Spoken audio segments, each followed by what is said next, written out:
Hey everybody, got my Badger stock in the mail. Really nice little stock, I really like it.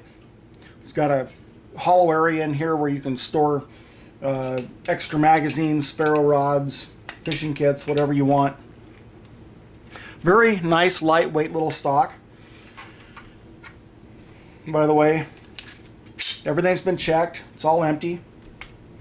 These magazines may appear to be loaded, but they're not. Those are dummy rounds I got from Cheaper Than Dirt. So anyway, I just wanted to go over a few things, a few problems that I had putting this gun together. This gun used to be a Marlin Model 60. I converted it to a Model 70 or 795, whatever you want to call it. And that was actually the easiest part of it, because all of these different trigger mechanisms, they're all basically the same. As long as you have two holes, two of the D-shaped holes in them, you can do it. You can modify it, turn it into a different gun, basically. See, these two here have it. This one, this is the oldest model. This does not have the two holes. So if you don't have those two holes, you cannot upgrade this. But what you can do is you can take that out and just simply put in a whole newer one, and there you go. You can even have last shot, hold open, whatever you want. These go for about 50 bucks off eBay. If you can't modify yours, just take it out, put one in that's already done. Real easy. But I wanted to go over some problems. Where's that clip? Got extra storage in the handle here for another clip or magazine. The problem my gun had with feeding is this is an unmodified magazine. This is one I modified a little bit.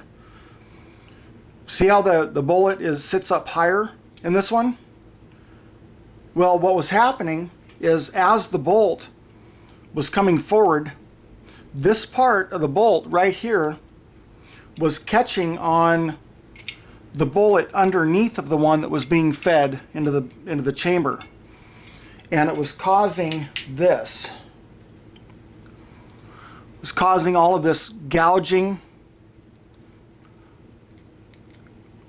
causing big chunks to be taken out of the nose of the bullet, and it wasn't feeding. It would just jam up, because basically it was trying to feed two rounds at the same time. And to fix that, all I did was I took a pair of pliers and I bent these tabs in right here. You can see on this one I bent them, on this one hasn't been. And then I bent this side of these little ears in. And what that did is it held the bullets at a slightly different angle, and it held it lower in the magazine, so the bolt would not hit them as the bolt went by. Totally solved the problem. I didn't do anything special there. I just took a pair of pliers and started bending it. Just enough. It fits a little bit tighter than it used to, but not a great deal.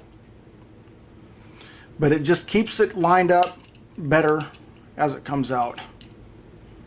Holds it tighter. And another problem that I had was with this little actuator rod.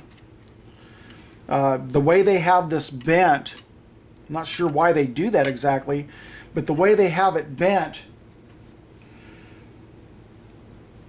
to catch the trigger disconnect, it was interfering with the disconnect, so it couldn't come back up. After the gun is fired, this disconnect comes down so that it doesn't just keep on firing.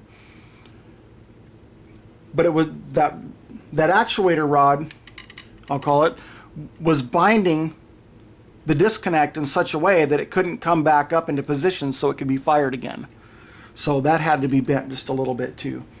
But other than that, it's a great stock. I really like it. So that's about it.